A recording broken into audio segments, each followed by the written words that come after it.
بحیثیت اسپیکر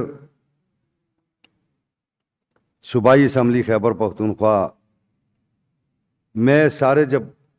سلسلے کو دیکھتا ہوں تو بڑا دل گرفتگی کا شکار ہوتا ہوں۔ برٹش سرکار نے جو ادارے بنائے، یہ پہلے بھی میں کئی دفعہ ذکر کر چکا ہوں کہ وہ ادارے اس نے بڑے پاورفل بنائے اور پارلیمان کو اس نے کمزور بنایا، تاکہ جب پارلیمان کے لوگ عوام کے لیے کھڑے ہونا شروع ہو جائیں تو وہ ان اداروں کو استعمال کر کے ان کو یا اغوا کر لے یا دبا دے یا اپنی مرضی کے ان سے کام کرائے، اور یہ ہوتا رہا ہے۔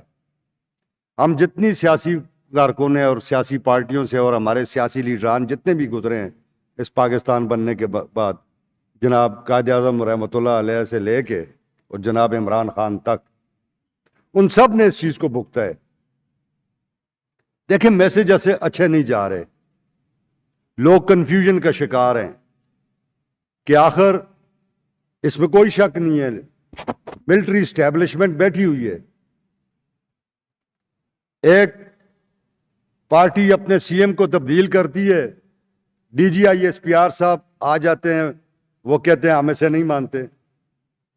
آپ ہمارا بڑا محترم ادارہ ہیں، ہم آپ سے بڑی محبت کرتے ہیں، ہم نے اپنے بچے دیے ہوئے ہیں آپ کو، اپنی بچیاں آپ کو دی ہوئی ہیں جو بعض فرنٹ لائن سے لے کے ہر جگہ تک اس قوم کی ڈیوٹی اور خدمت کر رہے ہیں، ہم آپ سے محبت کرتے ہیں، آپ کا یہ کام نہیں ہے اس قسم کے بیان دینا۔ میں یہ سمجھتا ہوں کہ فیلڈ مارشل صاحب کو چاہیے کہ وہ اس ساری صورتحال کو دیکھیں۔ عمران خان ایک پارٹی کی سربراہ ہیں، قائد ہیں، اس پاکستان کے میجارٹی لوگ ان کو پسند کرتے ہیں، ان کے فالورز ہیں، وہ اپنا ایک صوبے میں چیف منسٹر نامینیٹ کرتے ہیں، اس کو پورا ایکسیس ہونا چاہیے۔ یہ تو مذاق بنا ہوا ہے، ہائی کورٹ کہتی ہے، سپرڈنٹ سامنے کھڑا ہے کہ تم اجازت دو، وہ جاتے ہیں اندر اجازت نہیں ملتی۔ آپ کس کی توہین کر رہے ہیں؟ آپ ان 4.5 کروڑ لوگوں کی توہین کر رہے ہیں جنہوں نے اس پارلیمنٹ کو منتخب کیا ہے۔ تو یہ میرا خیال ہے کہ یہ اب وقت آ گیا کہ ہم کنسنسس کی طرف جائیں،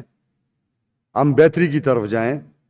میری اپوزیشن لیڈر صاحب سے بھی بات ہوئی تھی، کنڈی صاحب سے بھی بات ہوئی تھی، ہم پہلے بھی ایک دفعہ اس ہاؤس نے بڑا کلیدی کردار ادا کیا وفاق کے اور صوبے کے درمیان فاصلے کم کرنے کے لیے۔ جب پی ٹی ایم کا معاملہ ہوا، اسی ہاؤس نے ایک کلیکٹیو ایفرٹ کیے تو اللہ نے کیا وہ خوش اسلوبی کے ساتھ معاملہ نپٹ گیا۔ اس ہاؤس میں پچھلے 1.5 مہینے سے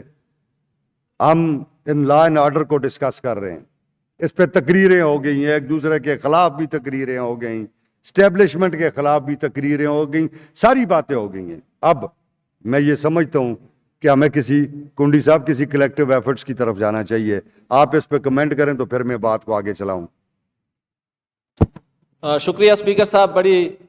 مفصل گفتگو لا اینڈ آرڈر پہ ہوئی ہے، اور آج جس طرح ڈاکٹر امجد